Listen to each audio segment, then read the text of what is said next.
C'est Koné Erin. Et Eva Barra. Oui, c'est ton tu dis et non. Bon d'accord, je te le dis si tu veux. C'est Koné Erin et Eva Barra. Pour Kouman Arroratoire.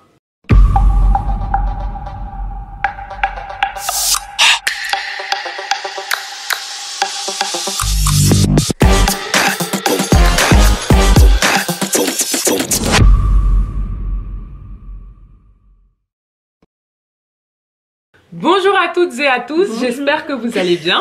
Aujourd'hui on se retrouve avec la belle Eva Barra, ethno-coach. Je te laisse te présenter avant que j'explique de quoi on va parler. D'accord, très bien. Alors je me nomme Eva Barra, et en tant que ethno-coach, j'accompagne tout un chacun à trouver leur équilibre à l'intérieur d'eux avec leur culture d'origine, leur culture d'immersion. Par culture d'immersion, j'entends le pays dans lequel on vit, et culture d'origine, eh bien ça peut être les origines de nos parents, de nos grands-parents, et des fois tout ça s'entrechoque à l'intérieur de nous. Mon rôle à moi, c'est de faire de la médiation, pas entre deux personnes, mais entre toutes ces cultures qu'il y a à l'intérieur de nous et qui parfois, ça se bastonne, quoi. Donc le côté un peu, je suis d'origine d'un pays d'Afrique, mais je vis en Occident, en Europe. À la maison, maman me dit, me regarde pas dans les yeux quand elle me dispute. Et à l'école, on me dit, regarde-moi dans les yeux. Exactement, c'est totalement ça. Des fois, on se demande si elle n'est pas un peu schizophrène à l'intérieur. Eh ben, c'est là que j'interviens. J'interviens vraiment pour pacifier toutes ces règles-là, toutes ces vérités, toutes ces lois qu'on nous a dites et on ne sait plus trop laquelle suivre. D'accord, super. Alors aujourd'hui, comme vous pouvez le constater, on est au micro d'Africa numéro 1. Exactement.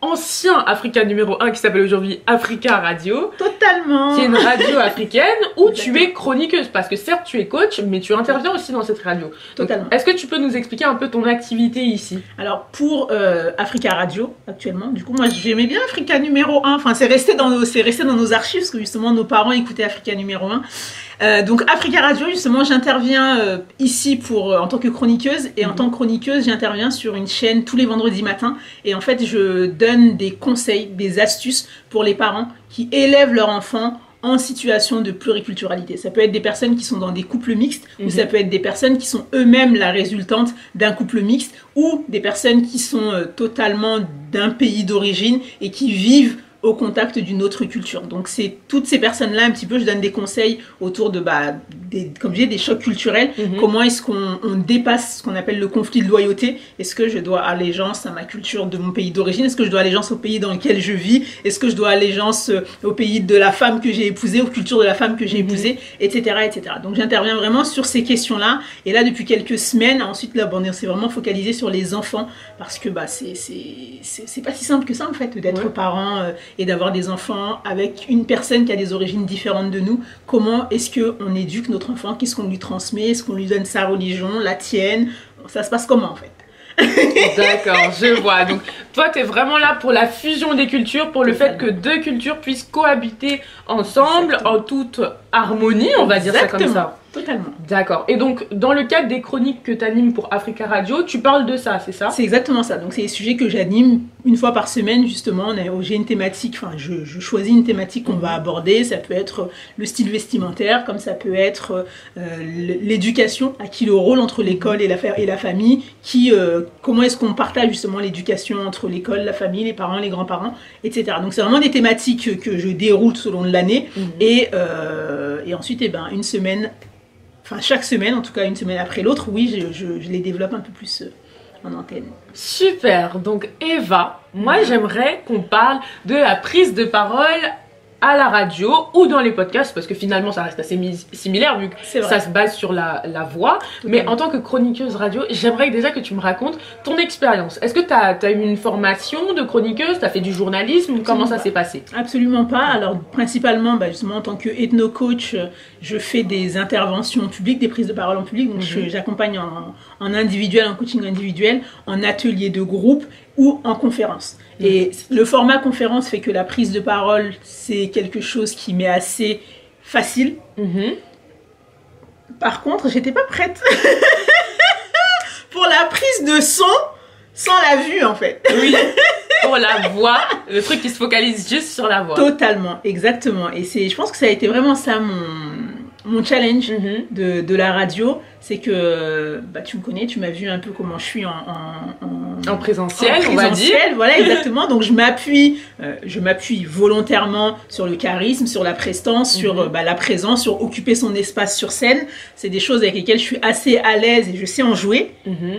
Le sourire, le regard, enfin là, tu regardes ton public, tu attends, tu attends, tu vérifies qu'ils sont bien captivés, tu vérifies qu'ils sont bien réceptifs à ton message avant de poursuivre. Tout à fait. Mais à la radio, c'est comment?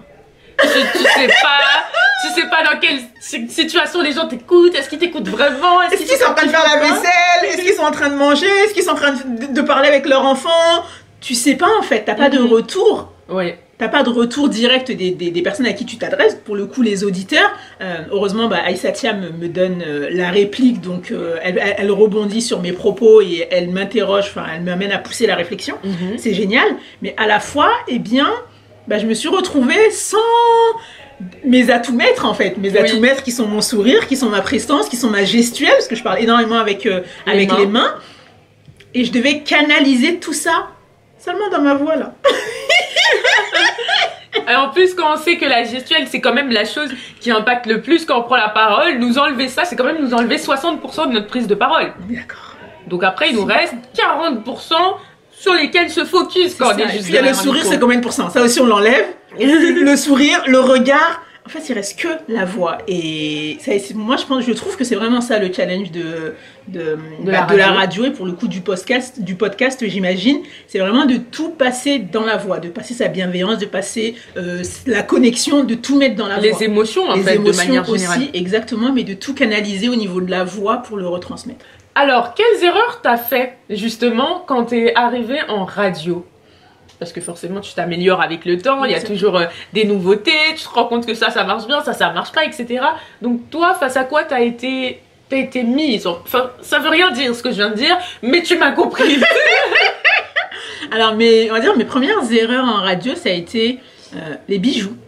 Oui, dis-moi. Par exemple, les bijoux, du coup, j'aime beaucoup montre, bracelet, et du coup, comme je suis gestuelle, quand bien même ça passe que dans la voix, et bien en restant gestuelle, et bien en écoutant après coup l'émission, il y a des bruits qu'on comprend pas. Quand on est en face de la personne et qu'on voit que c'est son bracelet qui fait gling gling, et ben notre cerveau, il arrive à le mettre dans le fond sonore. Et finalement, il ne focalise que sur la voix. Mais quand on entend un bruit, mais qu'en fait on ne sait pas, on ne voit pas, c'est le bruit de quoi qu'on entend, et ben au contraire, notre cerveau, il le met en premier plan parce qu'il essaie de comprendre ce que c'est. Donc tous ces trucs-là, justement, les bracelets qui bougent, des fois je fais des combinaisons de boucles d'oreilles, j'en mets 2 ensemble et moi je trouve ça très joli, mais pareil, vu que je bouge de partout, ça fait des gling gling gling et, dans le micro, donc c'est vraiment ces choses-là où je me suis dit, mais en fait on ne te voit pas, mais en fait il faut tout mettre dans la voix, mais en fait tout le reste ça va être silencieux. Donc ça a été une des erreurs que j'ai faites sur certaines émissions. Ensuite ça a été, je dis beaucoup aux gens, enfin je parle de choses que je vois ou du coup je nomme à droite, à gauche, enfin je fais les gestes, mais en fait ils ne voient pas. Oui, en effet. Non mais là, et puis truc, et puis... Non mais en fait ils te voient pas en fait. Donc typiquement la phrase, vous voyez? Non, on voit pas. Non, ça marche pas. Exactement. Donc du coup, tous ces trucs là où c'était assez automatique chez moi, eh bien, je me suis rendu compte que, en fait, non, il y a des formulations que je dois enlever quand je suis en radio. Bon, du coup, tu cherches le bouton on-off, tu vois, là on éteint, et le reste on laisse allumer. Donc oui, ça a été aussi une erreur en radio. Ensuite, il y a eu le confinement. Oui. Il y a eu le confinement, donc en tant que chroniqueuse, je suis passée de la radio au téléphone. Oh, ok. Je suis passée de la radio au téléphone, donc du coup, je faisais mes émissions depuis chez moi, mais au téléphone. Et là encore, eh bien, il y a tous les bruits de fond autour de toi. Il y a la voix. Il y a la voix, mais en fait, finalement, c'est pareil. Il y a ta voix à toi, il y a ton réseau. Il y a trop de choses à prendre en compte. Trop de variables à prendre en compte. Il y a trop de variables à prendre en compte. Donc oui, encore une fois, les studios sont créés et pensés pour qu'on puisse étouffer ce genre de tous les petits sons. Mais en fait, quand je suis passée au téléphone, eh bien oui, c'était après pareil, c'était le micro. Mais parfois, je le mettais comme ça, pour me dire en fait on va bien m'entendre. Et quand je réécoutais l'enregistrement, ça allait pas. Je me disais je vais mettre le haut-parleur. En fait, quand j'écoutais, on entendait tout tous les sons autour, finalement ça faisait un son, vu que la pièce elle est grande, et bien ça faisait un son de vide en fait. Finalement, en fait, pendant le confinement, tu t'es transformé en ingé son, quoi. Je suis devenue, j'ai tout expérimenté. Donc oui, du coup, en tout cas, la qualité du matériel et la prise de son, c'est devenu aussi important. Donc là, je suis passée pour le coup de en studio créé pour à comment faire un podcast avec son téléphone, quoi. Je vois. En tout cas, c'est une superbe expérience. Quel conseil, toi, est-ce que tu donnerais à un entrepreneur qui vient parler à la radio, qui vient présenter ses activités? Alors moi, un entrepreneur qui viendrait présenter ses activités, je lui dirais d'être illustratif, de donner un maximum d'images aux personnes. Mais en fait, des images qu'on décrit. C'est-à-dire que tout ce qui va être illustratif, c'est dans la description avec ces mots, en fait, de vraiment trouver des mots où la personne, peu importe où elle est, elle arrive à se représenter de quoi on est en train de parler. Et ensuite, je dirais la distance entre le micro et soi, parce que soit on est trop dessus, soit on est trop loin. Donc trouver la juste distance, être soi-même à l'aise, ne pas se racler la gorge, ne pas avoir la gorge sèche, ne pas... Moi je sais qu'il y a un truc qui a tendance à me déranger quand j'écoute des podcasts parce qu'à la radio j'imagine qu'ils sont habitués, c'est tu sais tout ce qui est déglutition, les gens en train d'avaler leur salive, parfois une oreille. Non mais en réalité, tu sais quand les gens parlent vite et qu'ils enchaînent etc, tu sens le... Non, il y a le petit temps où ils vont reprendre leur respiration, ravaler leur salive. Mais je pense que c'est pour des personnes qui sont pas très expérimentées et qui savent pas réguler leur niveau de voix, etc. Mais quand bien même, ça reste des choses qui s'entendent. Et un entrepreneur qui vient, qui prend la parole et qui commence à être à bout de souffle, etc. Tout ça, ça va s'entendre dans le micro. Totalement. Et du coup, la proximité, on la crée plus difficilement en fait à travers un micro. Mais à la fois, il s'agit d'être soi à l'aise. Si on est à l'aise, on va envoyer aux autres, en face, aux personnes en face, justement. Tiens, il a l'air intéressant. Si on est précipité, en fait, tu me donnes envie de fuir, en fait. Donc, c'est vraiment être conscient du message qu'on veut envoyer et l'incarner, en fait. Conscient de ce qu'on veut que l'autre, pas ce qu'il entend. Qu'est-ce qu'on veut qu'il ressente en nous écoutant. C'est vraiment d'aller se focaliser là-dessus. Si on veut qu'ils se sentent bien, qu'ils disent tiens, elle a l'air sympa, en fait, on est sympa. Mais de on est à l'aise, on est détendu. Parler en public, c'est vraiment très dans les émotions de manière générale. On est là pour susciter et créer des émotions chez les autres, chez le public. Une prise de parole, elle doit pas être vaine, on doit pas parler pour parler. Il faut que quand les gens ressortent de là, ils se disent j'ai été ému, j'ai rigolé, j'ai été touché, j'ai été attristé, j'étais en colère, pourquoi pas. Mais il faut qu'ils ressentent un truc. Si les gens rentrent et qu'ils sont neutres, en mode j'ai écouté, c'est pas bon, c'est que le message n'est pas correctement passé. C'est qu'il n'est pas passé correctement. Donc oui, en effet, les émotions, c'est primordial. Et pour pouvoir transmettre des émotions, il faut déjà être capable de se connecter soi-même à ses émotions. Et le faire en paix, en fait. C'est être capable de se connecter à ses émotions et d'être bien avec ça. On ne vous demande pas d'aller pleurer dans les chaumières juste pour nous faire pleurer l'auditoire en face, mais de se connecter à ses émotions et de réussir à les retranscrire. Donc pour ça, on peut se faire accompagner pour écrire avec ses émotions, pour parler avec ses émotions, pour choisir quand est-ce qu'on va dedans et quand est-ce qu'on les verrouille. Mais ça, c'est tout un travail qui est à faire en amont. Mais en tout cas, dans toutes les circonstances, c'est important de pouvoir parler avec authenticité. Et ce qu'il y a de plus authentique chez l'être humain, c'est les émotions.